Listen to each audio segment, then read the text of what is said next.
Diba? Ang dami niyang gamit. Isang pirasong ganito. Parang alam yun, all-in-one na siya. There is so much love to give. Something's telling me it's right.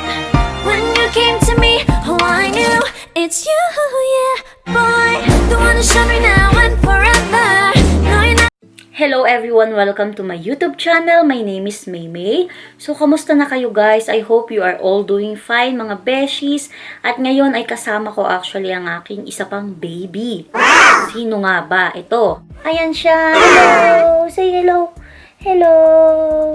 So, ito siya guys. Hi! Ito yung aming dog. Baby dog. Siya ang aming Kuya Mochi na tinatawag. Kasi, since 5 years old na tong doggy namin eh. Ito na siya guys, ipapakita ko na siya, hindi na ako magpapatumpik-tumpik pa sa inyo. Ito yung Nature Republic Soothing and Moisture Aloe Vera 92% Soothing Gel. So, ang tagal na ninyo tong nire-request, no? Kaya lang ngayon lang ako nakagawa. 300 ml na siya. And then, ang price nito sa Pilipinas, I think, is 245 pesos. Pero, lagi raw tong out of stock. So, tingin na lang talaga kayo. Tingnan na lang ninyo sa Nature Republic mismo and also sa Watsons. I'm not sure. But you can also check kung meron sila. Alam nyo guys, kung napapanood nyo yung mga previous vlogs ko, even yung fresh na aloe vera, ginagamit ko din talaga siya before. And alam nyo, sobrang nakakatulong talaga siya dahil ang aloe vera is really rich in antioxidants and also may vitamin C yan, vitamin A, vitamin E, which we all know na very essential para sa ating mga skin barriers. So, alam nyo, sobrang ganda talaga niya sa skin. And also, anti-inflammatory siya, antibacterial. And so, it's really very great, no, sa skin natin. Even if i-recommend ko siya for people with sensitive skin, it's really very important na mag-patch test or skin test kayo para makita ninyo, bago nyo siya ilagay sa buong parte ng mukha ninyo, ng katawan ninyo, lagi kayong magpa-patch test just to check kung walang reaction or irritation because some people are extra sensitive. So, baka may magtanong na, paano kami may mga oily skin? Pwede ba kaming gumamit ng soothing gel? Of course, yes. And yes, and yes, and yes. Alam nyo guys, hindi kasi minsan meron tayong thinking na kapag may oily skin, dapat hindi nagmo-moisturizer, hindi nagsusoothing gel, but which is really very wrong. Kapag meron kayong oily skin and hindi kayo nagmo-moisturize ng face ninyo, alam nyo, ang tendency niyan is mas na-aggravate yung skin ninyo and pang exfoliate kasi hindi kayo nag-moisturizer, mas maglalabas ng oil yung inyong mga skin. So, it's really very important kapag may ginagamit kayong mga exfoliating products or whitening products, gumamit talaga kayo ng soothing gel or ng moisturizer. Ang dami niyang gamit. Isang pirasong ganito, parang alam yun, all-in-one na siya. Ang dami nang pwedeng paggamitan. So, very recommended ko talaga to. Babasahin ko kung ano yung mga kiniklaim ni Nature Republic Soothing Gel. Kaya lang, as you can see, nahihirapan akong tanggalin to. And then, nandyan sa likod yung kanyang description. So, babasahin ko na lang sa kanilang online site. Features a fresh gel texture that dissolves quickly without leaving any sticky residue. Rich in 92% certified organic aloe vera leaf extract, provides hydrating, soothing, and anti-inflammatory benefits, reduces irritation on sensitive skin, and can be used on various parts of the body such as face, arms, legs, and hair, restores firm, calm, comfortable, and healthy-looking skin. And also, according sa kanila, it's paraben-free. Also, wala rin siyang artificial colors. So, honestly guys, kung nakakanood kayo ng mga previous vlogs ko, sobrang love ko talaga yung mga soothing gel. Sobrang excited kung gagamitin talaga to. Ito kasi yung Nature Republic is also made in Korea. And ipapakita ko lang sa inyo kung ano yung ginagamit ko dito sa Spain na soothing gel. Ito yung SOQU, the Skin of Queen Aloe Vera din siya. And 99% naman siya. Made in Korea din. So, titignan ko kung ano nga ba yung magiging effect nito, no? Kung mas maganda ba or hindi. So, okay, let's open na and I'll show you kung ano yung consistency niya. Dahan-dahan kayo pag binuksan nyo, lalo na kapag bago. Kasi, may natapon ako nung bagong bukas ko to. Ang bango-bango niya, guys. Ayan siya. And then, ito yung laman niya. Alam nyo, guys, 2 weeks ko na tong ginagamit sa aking face. And yan pa lang yung kanyang bawas. Ayan. So, alam nyo, mas best kung meron kayong spatula Kasi mas hygienic yun. Nagugas nga ako ng kamay kasi nawakan ko yung aso kanina. So, okay. Ayan siya. Kukuha na lang ako dito. Ang dulas. Ayan. Ayan siya, oh. Sobrang bango. Ito yung kinuha ko. And then, ayan.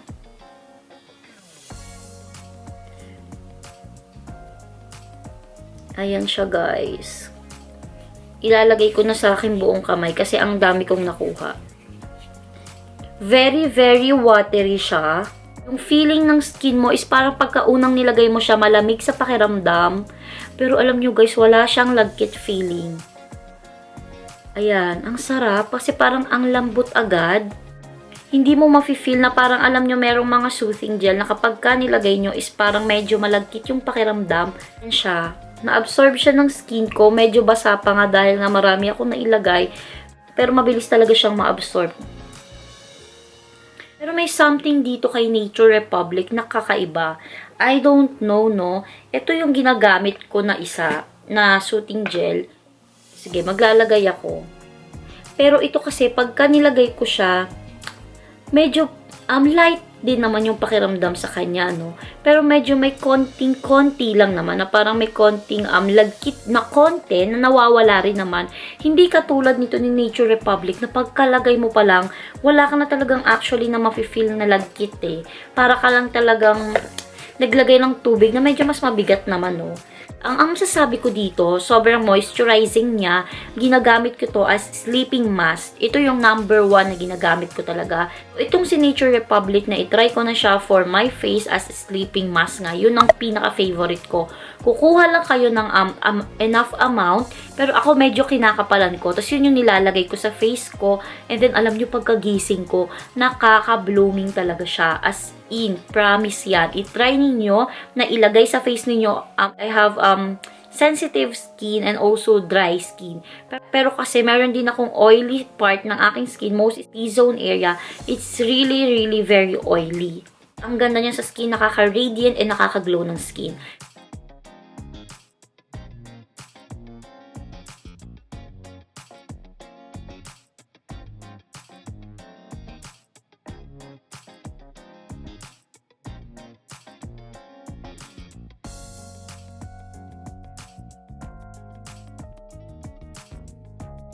Second na pinagagamitan ko nito is as moisturizer. So, katulad kanina, no, sinabi ko nga na ginagamit ko rin siya as sleeping mask, pero moisturizer din talaga.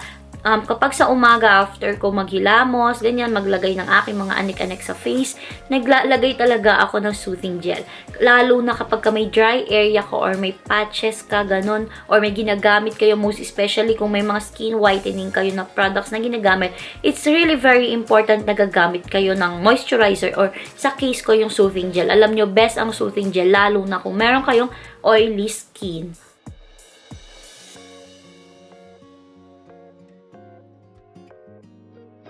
Ang next na pinagagamitan ko naman ito is makeup remover. You heard it right, mga beshies. Kung meron kayong, alam niyo yun, parang pagka meron kayong makeup, katulad dito nag-vlog ako, kapag ginagamit ko tong aloe vera soothing gel pang remove din ng makeup. And also, ang maganda rito, aside sa nare-remove niya yung makeup ko, sure ako na very hydrating siya and hindi siya magkukos ng dry skin. Kasi mayroong mga ganong cleanser na pwedeng mag-cause ng dry skin or makaklag ng pores.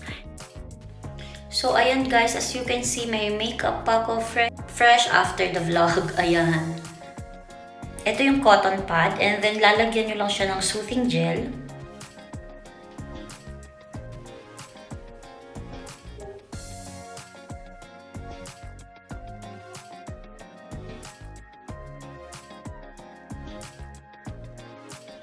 Ayan siya guys. So, ayan siya. Bago kayo magbanlaw.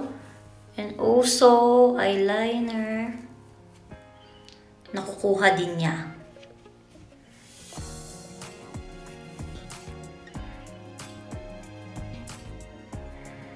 Pang ilan na ba?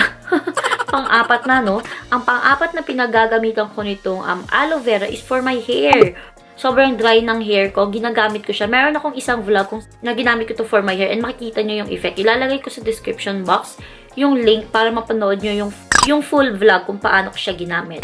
Okay, and alam nyo, sobrang ganda talaga dahil nakakalambot talaga ito ng buhok. And also, kung yung sa growth, yung mabilis sumaba, gusto niyo or may dandruff kayo, makakatulong din siya. Yung fifth naman is as primer.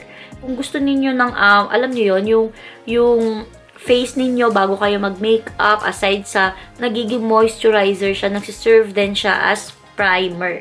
Or bago kayo maglagay ng makeup, maganda siya, nakaka-glow ng skin. Pang-anim na pinagagamitan ko nito is yung mga dark areas ko. Kunyari, yung siko, kilikili, ganyan, tuhod, nilalagyan ko talaga siya. Pwede nyo rin siyang gamitin as lotion or gel type na lotion, 'di ba? Pwede rin talaga siya. Nakaka-lighten din siya. Kaya lang, sobrang minimal lang. Hindi ko to mai-assure sa inyo na magla-lighten talaga ng bongga yung skin niyo. Pero sa experience ko is nagkaroon siya ng effect. Nag-lighten siya ng kaunti. Paunti-unti talaga. And also, may ginagamit din kasi akong ibang soap na nakakatulong din talaga.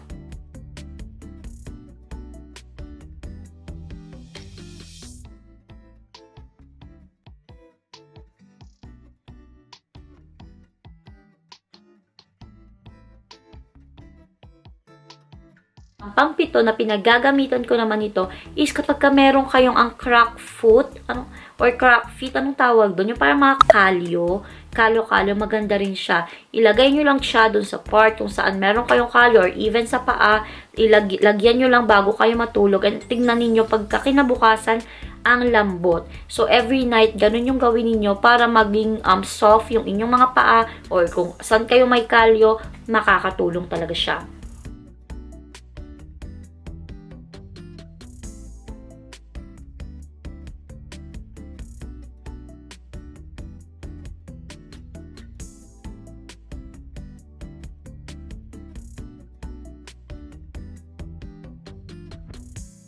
Pang-8 na pinagagamitan ko nito is yung aking dry face or kapag ka meron akong mga irritation, skin irritation.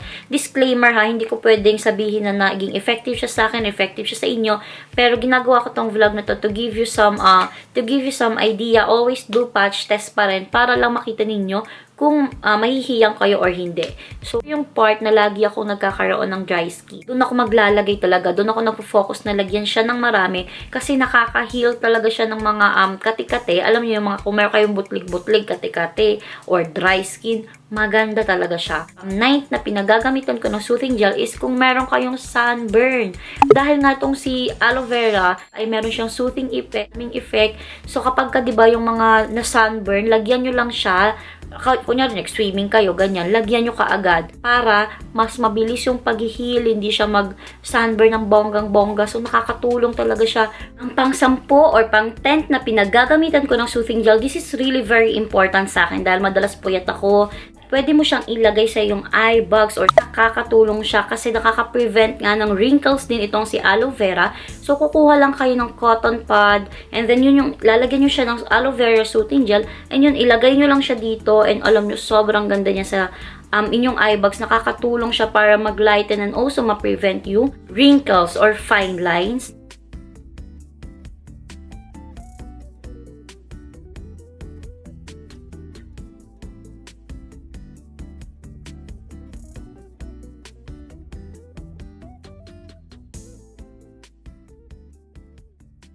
So, yun lang guys. I hope na nakatulong sa inyo tong reviews ko sa mga naghahanap dyan ng reviews.